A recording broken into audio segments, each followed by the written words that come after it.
This July, the UFO Festival will commemorate the 75th anniversary of the UFO crash with out-of-this-world experiences.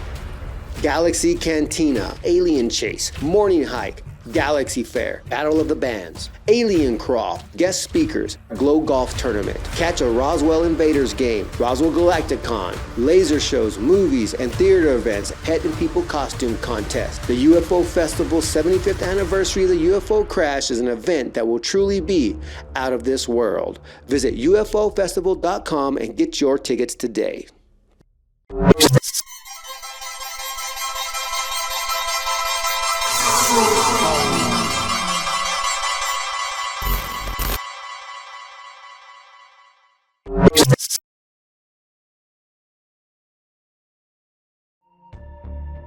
This is Truth Be Told. That not only are there reptilians here, new evidence of UFO fleets. We were close to nuclear war. To help you transform so that you can live your highest truth. We're not being told just because we're not ready for it. Geostations of frequency, vibrational. I was a homicide detective with LAPD. UFOs increase, visitations.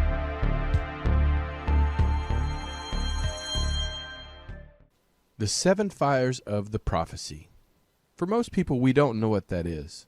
But indigenous people know it as a key spiritual teaching for North America and suggest that the different colors and traditions of human beings can come together on a basis of respect. That sounds amazing, but how do we get majority of human beings to understand this prophecy?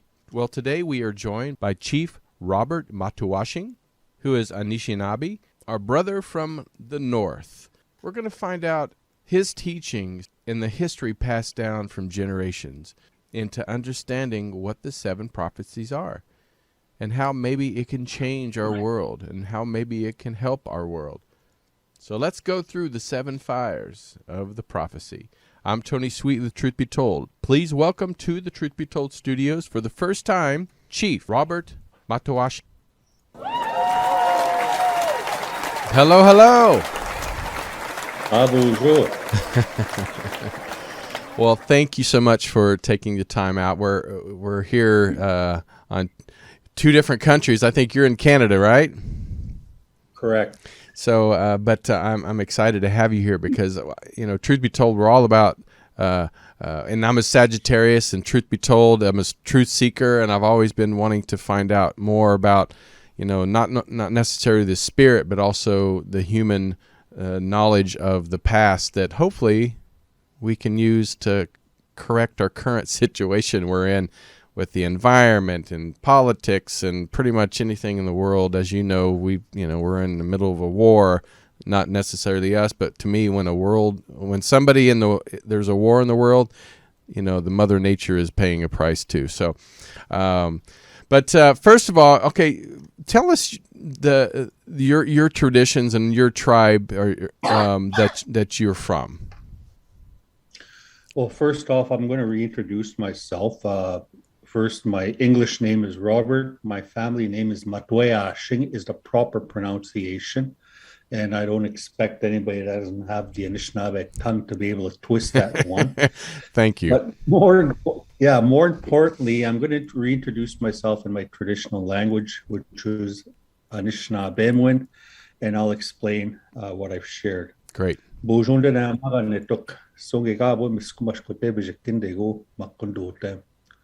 So I just shared with you my traditional name is Strong Standing Red Buffalo. But more importantly, I shared with you that I'm of the Bear Clan. And there's a reason we do that. Prior to contact as Indigenous peoples across the world, we didn't have the surnames that we all use today. So how did we keep track of who is related to whom? For us, right. It's a clan system. So I shared with you I'm of the Bear Clan. I've had opportunity to present in different corners of the world over my short life. And you'd be surprised. Somebody may approach me later from the audience, come shake my hand, say, "Welcome to my homeland, brother. I too am Bear Clan." We don't know where, how, or when our connections happened. all we know is through that clan system, we are directly blood related. So that's why we do that. 'Cause I never know in the audience who my relatives are. Right. But now that you know who I am, I guess the onus falls upon you to introduce yourself to me as a relative. And that's why we do that. Now, as Anishinaabe people, as well with all Indigenous peoples across the globe, we all firmly believe in spirit, that we are all spiritual beings having a physical experience. And at some point when our time here is complete, we return through that gateway we call death back to spirit. And we're all here for a reason. And part of our life's journey is to search out what that reason is, which is why in our traditions, as Anishinaabe people, as an example, we have different rites of passage that help us find our purpose in life, which is something that's missing in society today. Today, the rites of passage that we have, as an example, would be somebody turning 16 up here in Canada, which now means if you choose, you can go and apply for your driver's license, which kind of gives you a sense of freedom and responsibility. And then the next big one for here in Canada is when you turn 18. Now all of a sudden you're what they call legal to enter an establishment that sells spirits. Not the kind of spirits I reference, but other spirits that kind of, cloud your judgment and moral fiber. Right. And yet that's what we celebrate today in today's world. So as a people in general, this is how we see things. Everything has spirit. Our great creator had created everything. Therefore, the essence of creator is within everything, which is also why we have that special reverence for everything upon our earth mother. And it is our earth mother that in essence is the very source of life itself, and not the resource in the way that we've been treating her and abusing her through exploitation. So it's those things all come into play when you start talking about different prophecies. And like other peoples of the world, we too had our own prophets. Which is also why as a people, we tend to be in ceremony all the time, because we're always trying to maintain that connection with spirit, because we firmly believe a lot of the direction that we need as human beings comes from spirit. And again, society today has done everything within its power to disconnect us from spirit. Because when you're following spirit, I always attune it to the little devil on one shoulder and a little angel on the other. Christian philosophy that you know in your heart what is right and what is wrong. But the mind is such a powerful instrument, tool of the human existence, that your mind can overpower your heart, i.e. your spirit, that little fire that's within each and every one of us. To where you know what you're about to do isn't right, but you go ahead and do it anyway because you convince yourself things are going to be all right. And that's part of where we find ourselves today with respect to what we're all experiencing today with respect to climate change, right? and the destruction that has befallen our Earth Mother. Our mother is very much alive. Our mother is a living entity unto herself. And like anything alive, when you become sick, you start to convulse, you fever, you sweat, all these things. So all these natural disasters and the increase of these natural disasters is just a reflection of how ill our mother is, which basically falls upon our shoulders as the human being. You know, as human beings, we are the only species on the planet that has the ability to change our environment. As an example, if there was one species again to be taken off the face of the earth in order for everything else to flourish and do their thing, right? Hello, that would be us. They don't need us around, but we need all of them around. Without them, we can't exist. And with that, I just want to give you a very small blurb of one of our creation stories, where it was shared after everything had been created. Instruction was given to everything that had been created by our great creator, that a new being was going to be lowered, two-legged, but that this being would be so helpless, so pitiful, so much in need, that everything else that had been created at some point in their existence, they would have to give of themselves in order for this two-legged to survive. That shows the reciprocal relationship we're supposed to have with our earth and everything upon the earth. But again, because of our minds being what they are, we've convinced ourselves that we don't need to honor that relationship, that we can kind of do things as we wish without any repercussions. We're living in a world where a lot of us are playing ostrich with our heads buried in the sand. Even to this day, there's still naysayers out there with respect to climate change, right? Again, that's the influence of the mind and how powerful it can be. But again, our elders always tell us the greatest journey the human being will ever make in their life is from here to here. Learn to listen to your spirit. Learn to listen to your heart. If you do that, it will never steer you wrong. I guarantee you that. It's when we listen to this all the time that we get ourselves into trouble, which is another reason, we were given 2 eyes, 2 ears, and 1 mouth for a reason. We're supposed to look and observe twice as hard, listen twice as hard before we open our mouths and act. But in the world we live today, we don't follow those senses. We spew out stuff without really thinking, which again comes back to bite us. So that's kind of where things are at. So I've rambled a little bit. No, so it's great. If you have any questions? Of course, and well, that kind of brings me to a question, and I have tons of questions that what you were bringing up, but we're talking to a majority of our audience is not of Indigenous or Native Americans or, and when we hear this, majority of us are thinking with our minds. We've been, taught religion. We've been taught, to fear our God. We've been taught to, America first, which is, it's great to, love your country, but it's also don't worry about the rest of the world. Well, now you're separating yourself from other spirits. So I'm going to take it even closer to your home is how do you keep your younger generation in line with the traditions of your ancestors?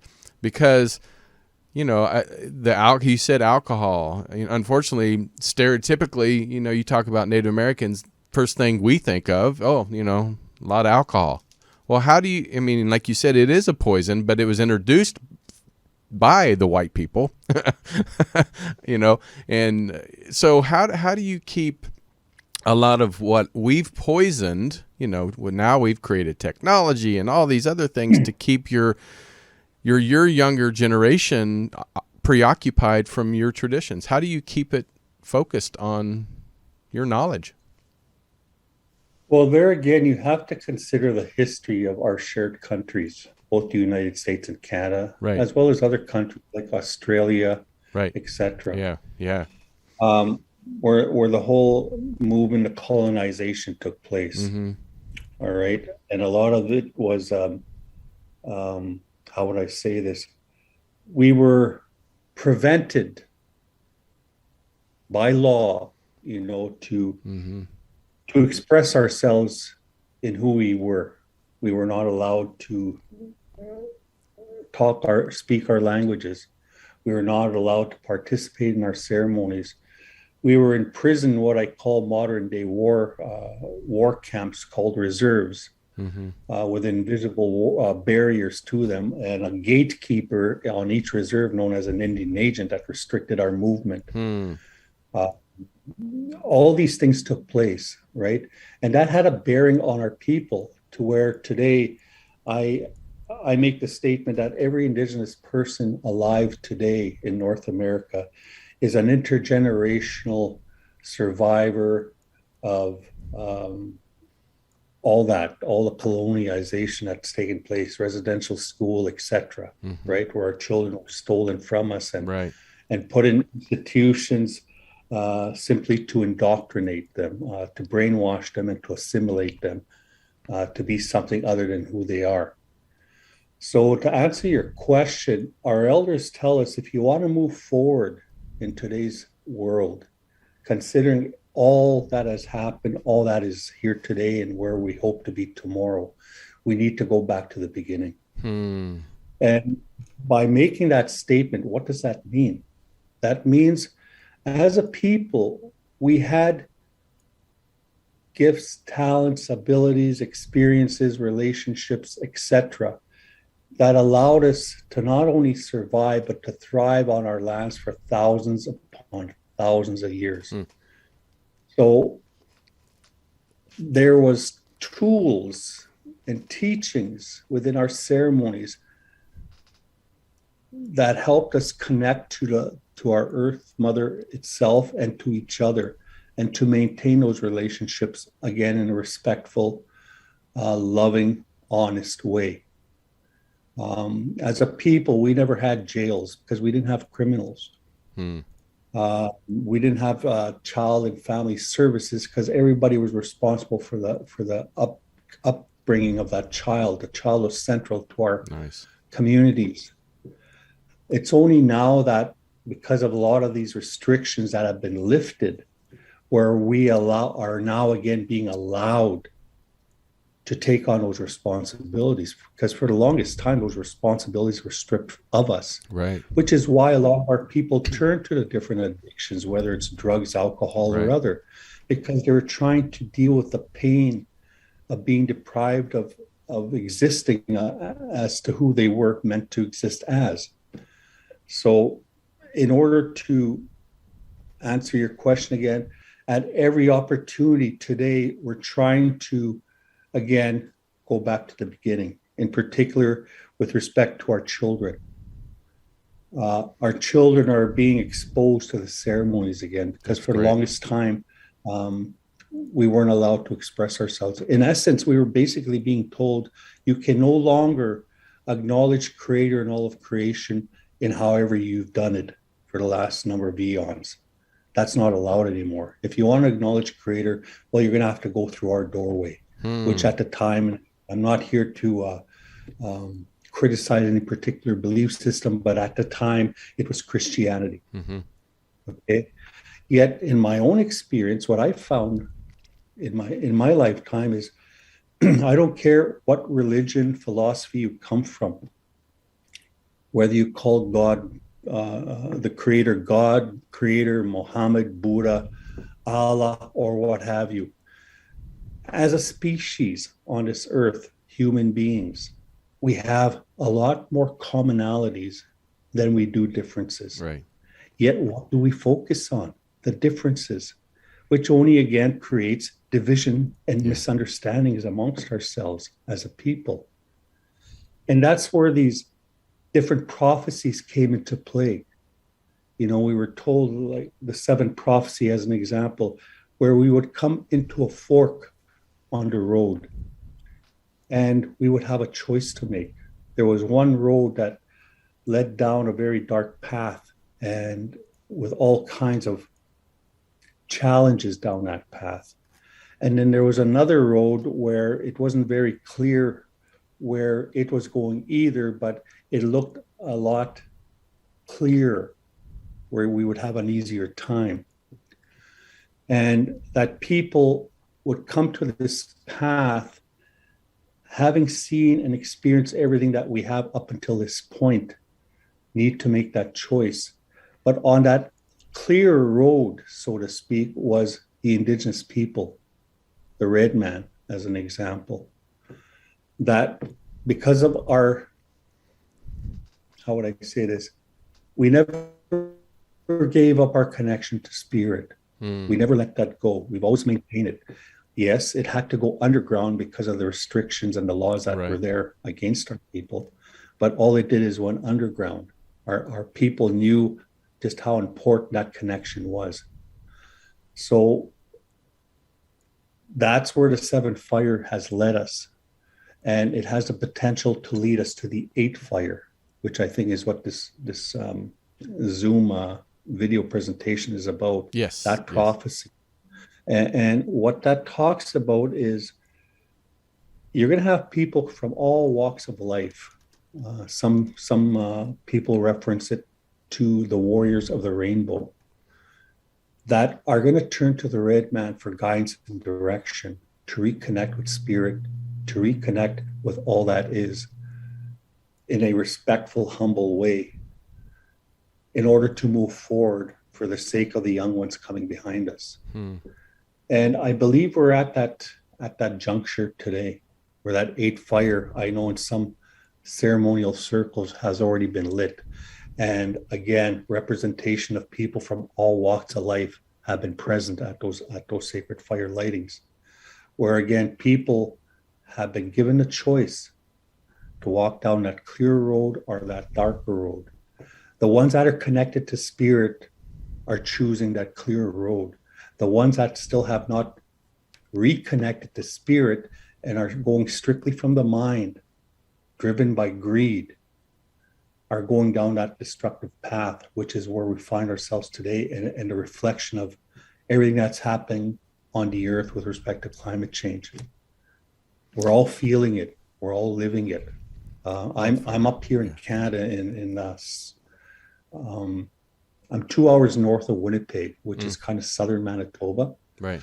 And I woke up to 3 inches of snow again this morning. And they're talking about another snowstorm coming by the weekend.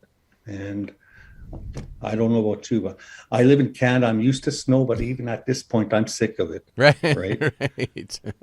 Well, I have to say, I live in Southern California, and I've been here 20 years. And in those 20 years, like I said, don't know where to put the blame, but I definitely have seen the seasons changing.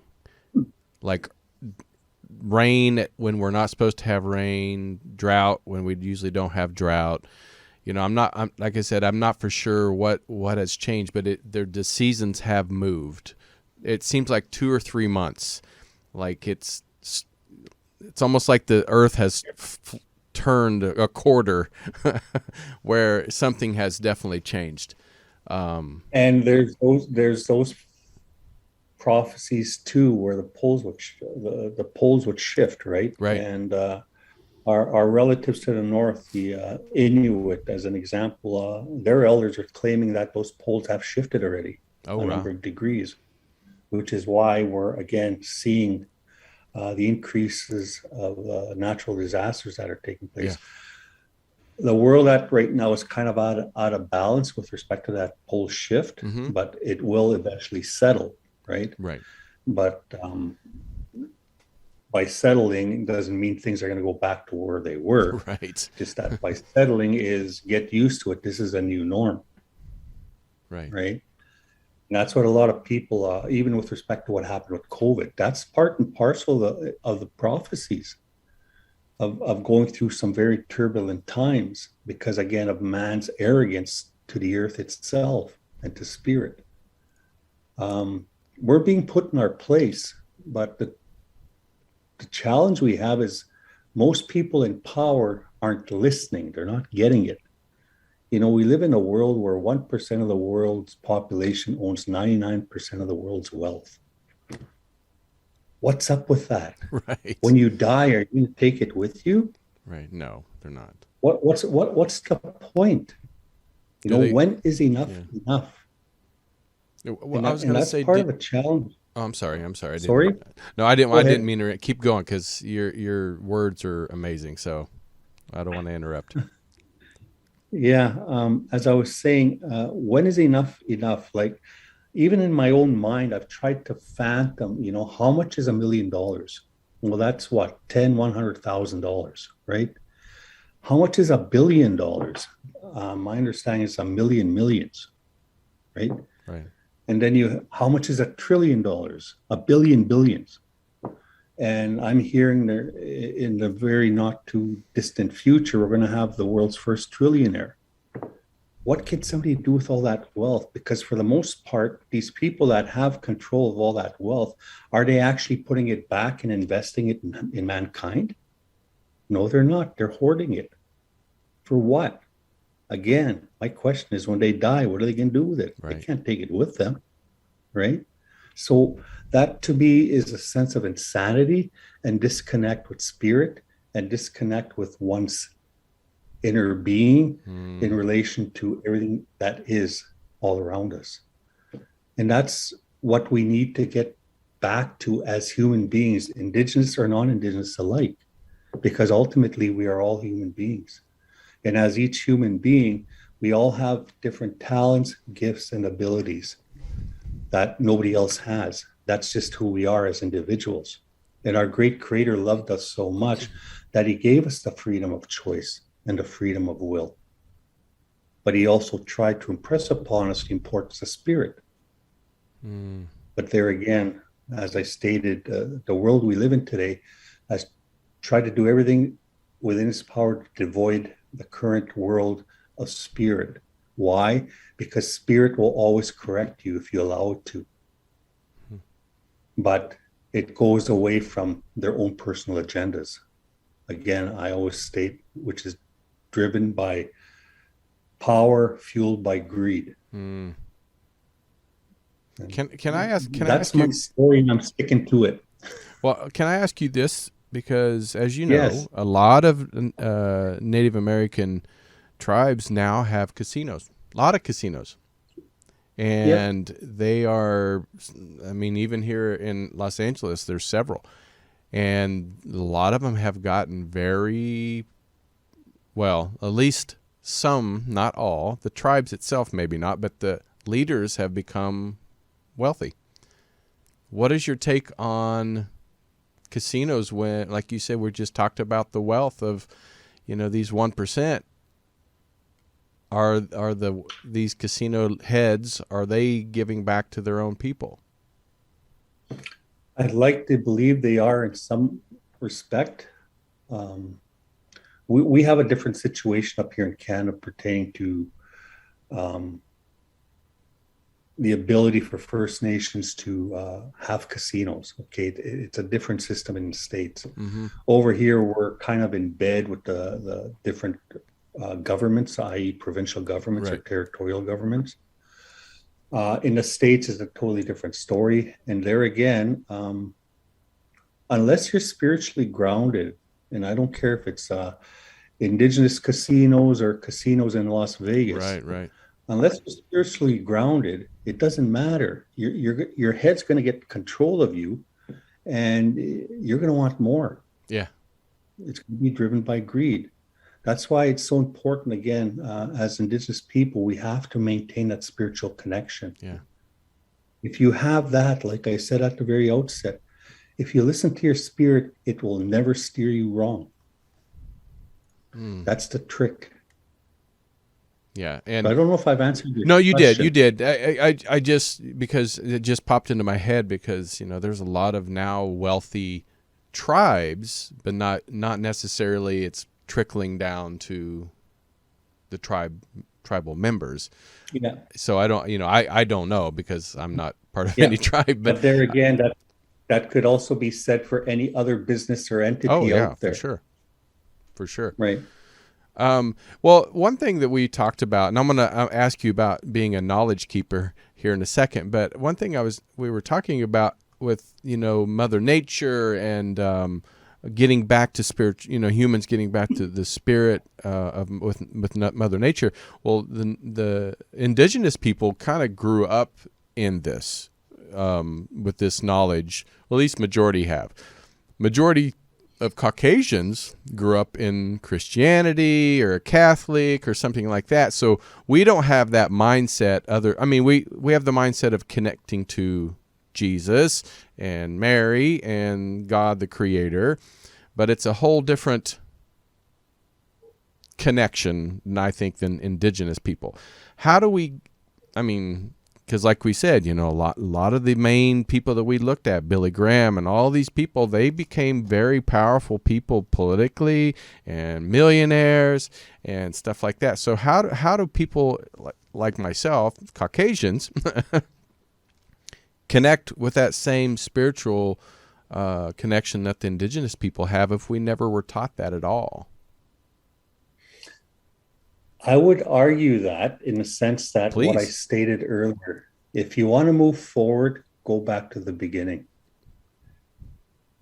Non-indigenous people, regardless of where they came from, were indigenous to their areas at one time. That's true.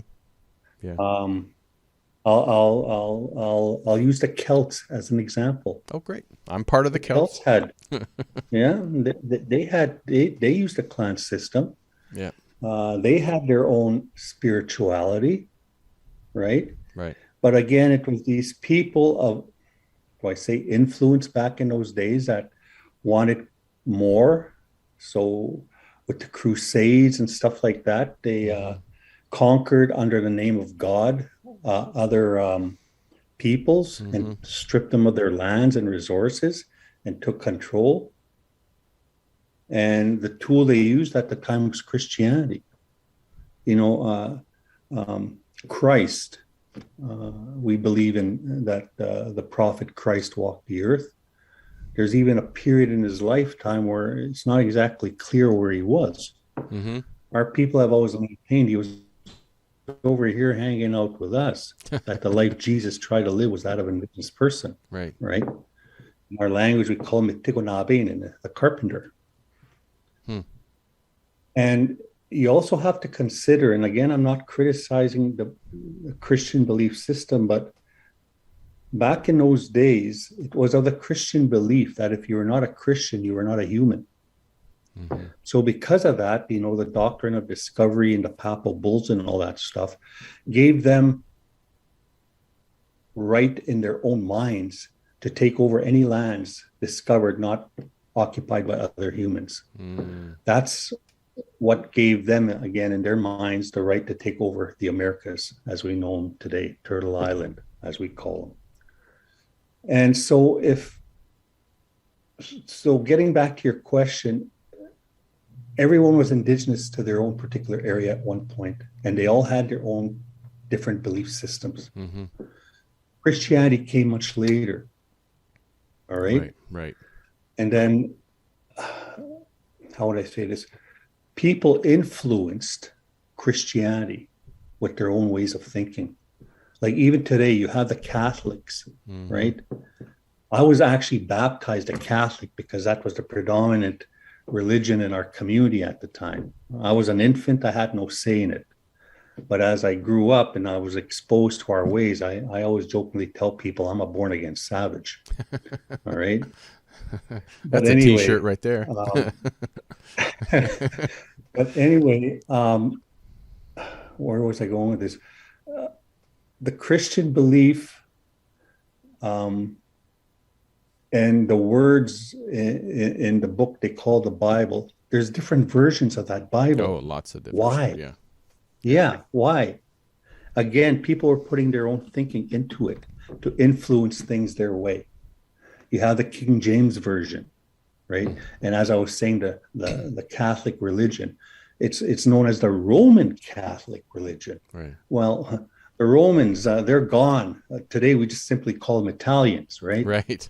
But that whole thing, and yet that's still being pushed today because the things that were recorded in certain writings, maintain the status quo of power and control. Right? That's my take on it. It's a great take. Yeah, that's a great take, and this leads me to my question because we have priests and ministers and all this stuff in the Christian church, but we have people like yourself with knowledge keeper, and I'm curious of that title and how you got that title and when do you finally say I get that title from my elders or my peers? Okay. I prefer the term knowledge keeper as opposed to elder. Some people have labeled me as elder. I'm a little older, but I'm by no means an elder. So that's why I don't really like that term. And further to that, the term elder it's not our term. That's an English term, right? Mm-hmm. Knowledge keeper is a little more closely related to how we would say it in our language, which would be Kendamago, is somebody that knows stuff. All right. I've been fortunate in my lifetime, right, from when I was a young child to be exposed to our ways. And because of that, I had some challenges growing up and attending public school and stuff like that.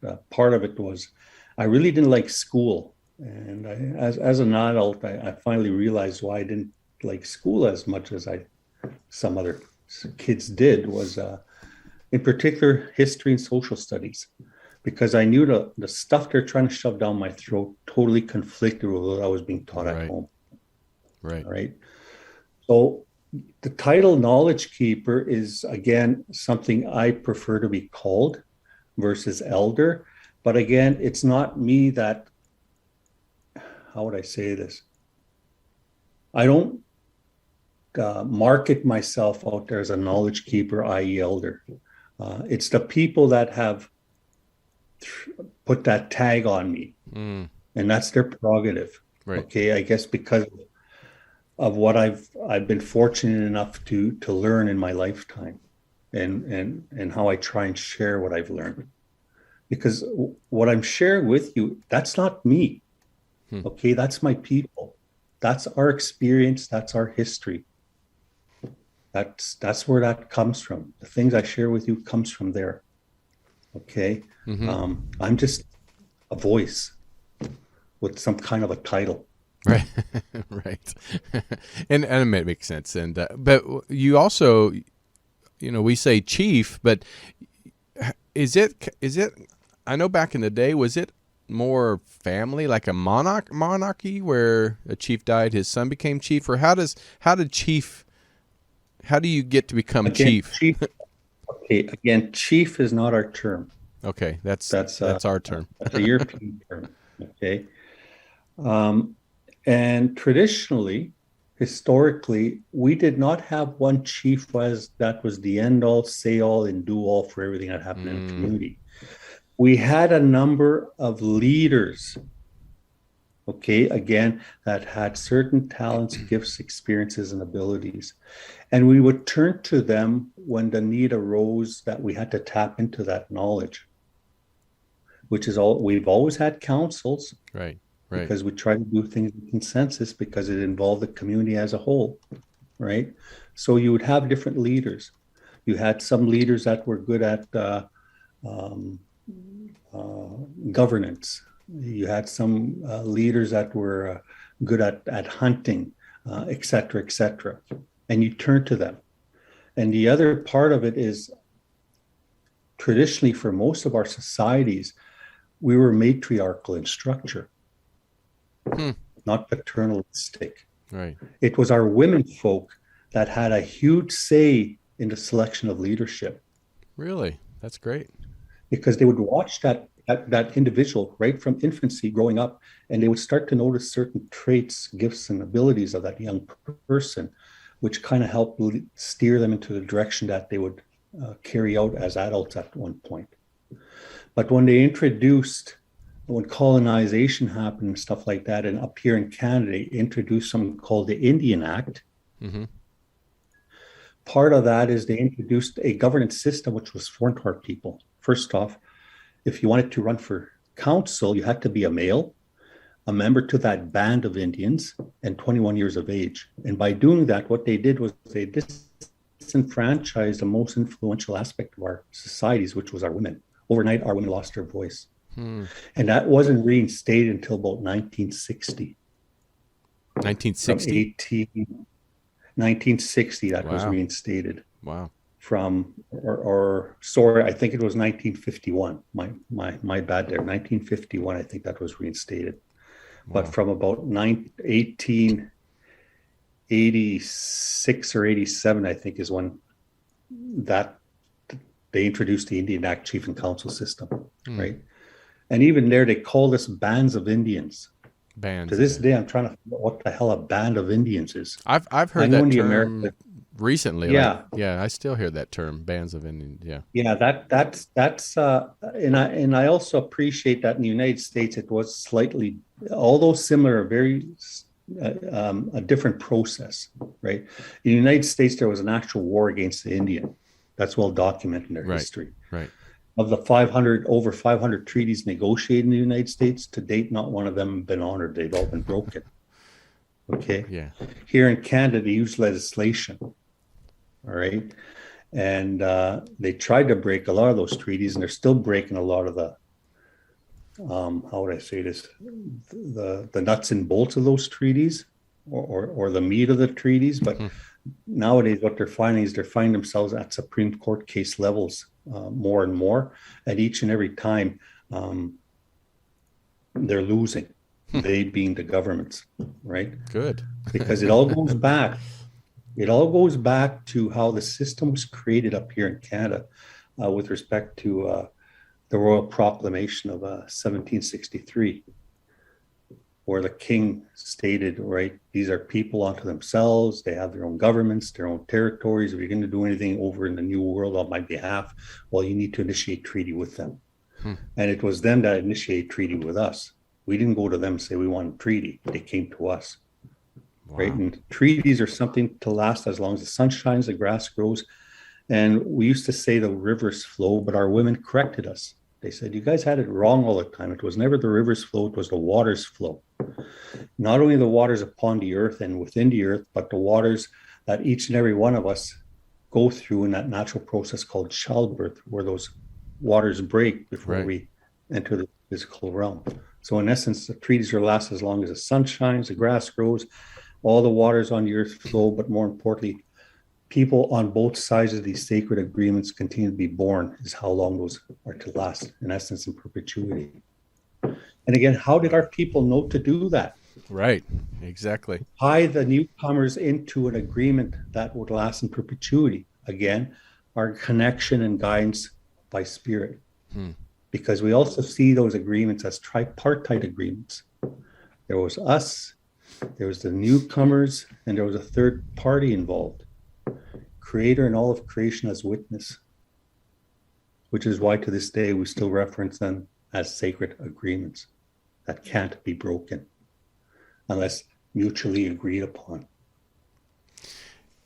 I'm gonna jump back to something you said earlier, and I don't want to put you on the spot to list all the 7 fires, and then go 8. But you said something about the Creator. The Creator told the insects and the winged ones and all this before the man got here that we would be kind of a fragile being and needed help from, or I think you said give of themselves, meaning, we'd have to feed off them and plants and everything. Yeah. If the Creator knew we were going to be so feeble, wonder if the Creator also knew we'd become greedy and destructive to our own planet. It's, I'm just curious, because that's why put us on this planet to give us so much power to be destructive. What's your thoughts on that? My thoughts on that, again, Creator being all-knowing, etc. type of thing. Probably knew that potential was there. Right.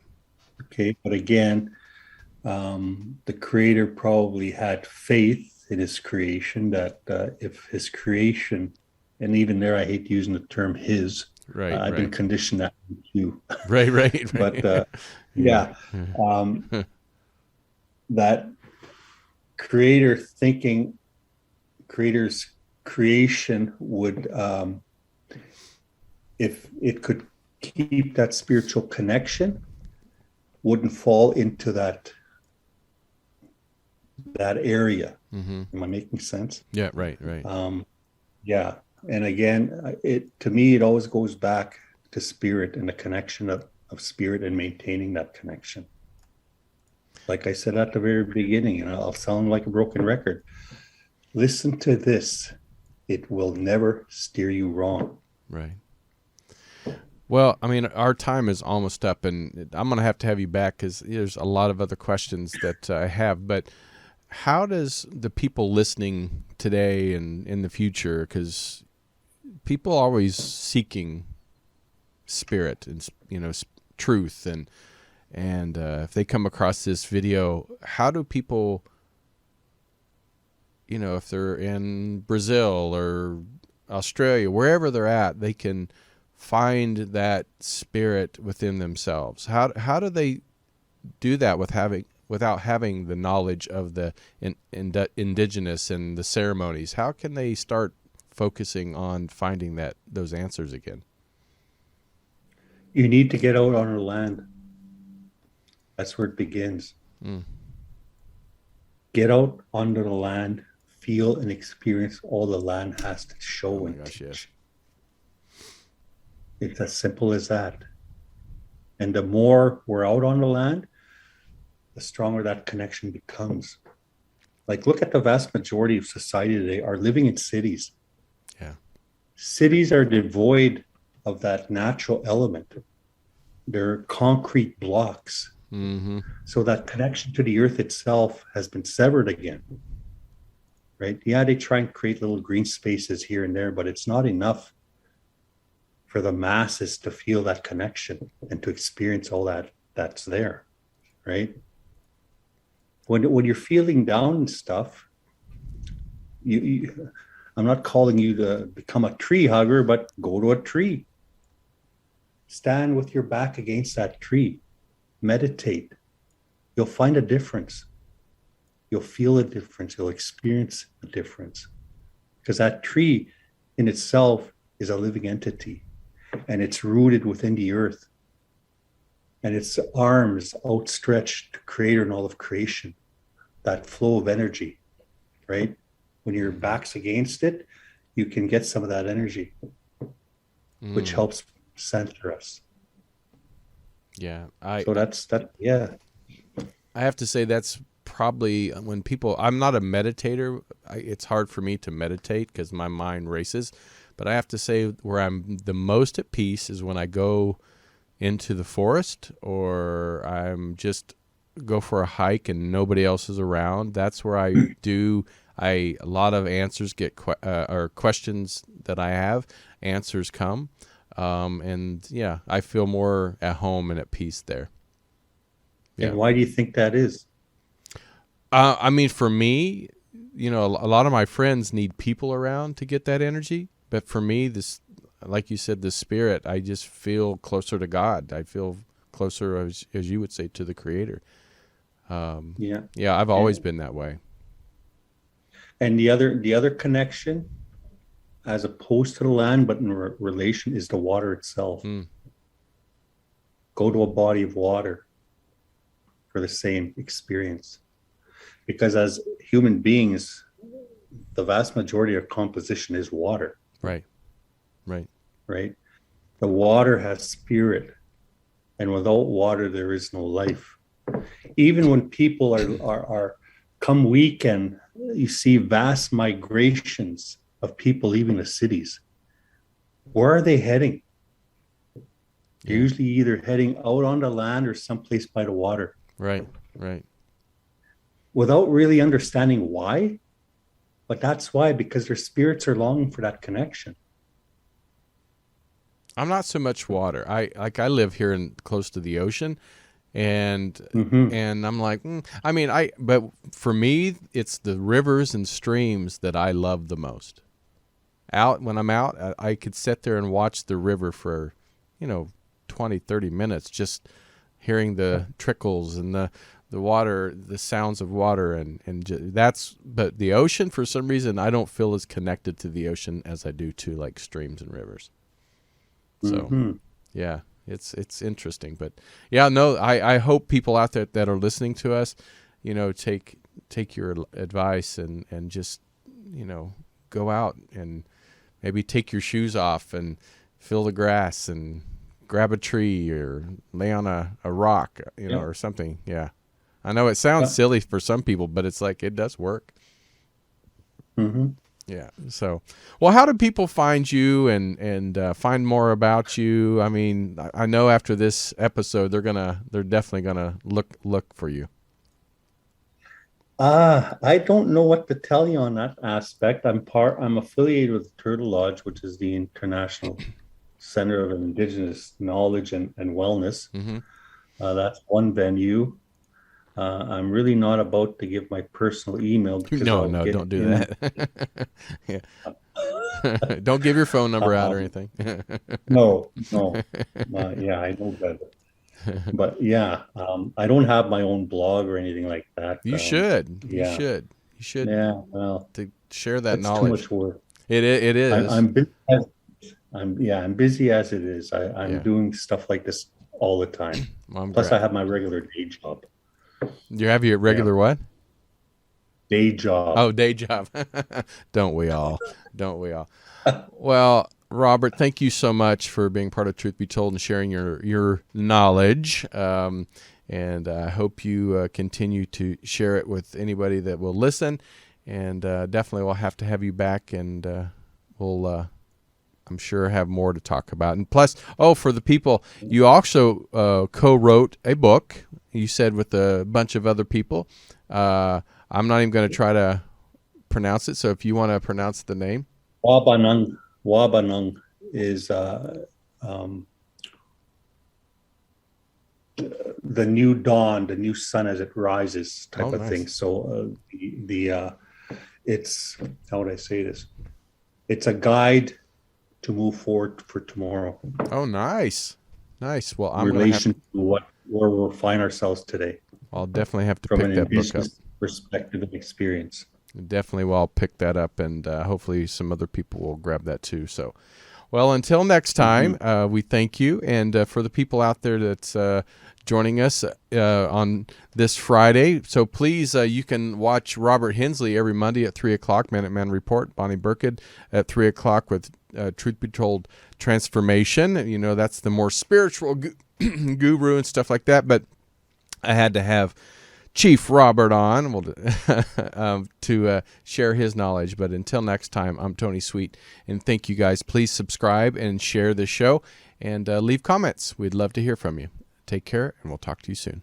This has been another episode of Truth Be Told. Thank you so much for watching. Recorded live at UBN Go Studios in Burbank, California. Join us on social media: Facebook, Truth Be Told Radio; Instagram, Truth Be Told Paranormal. Go to Truth Be Told Worldwide for more information on upcoming shows.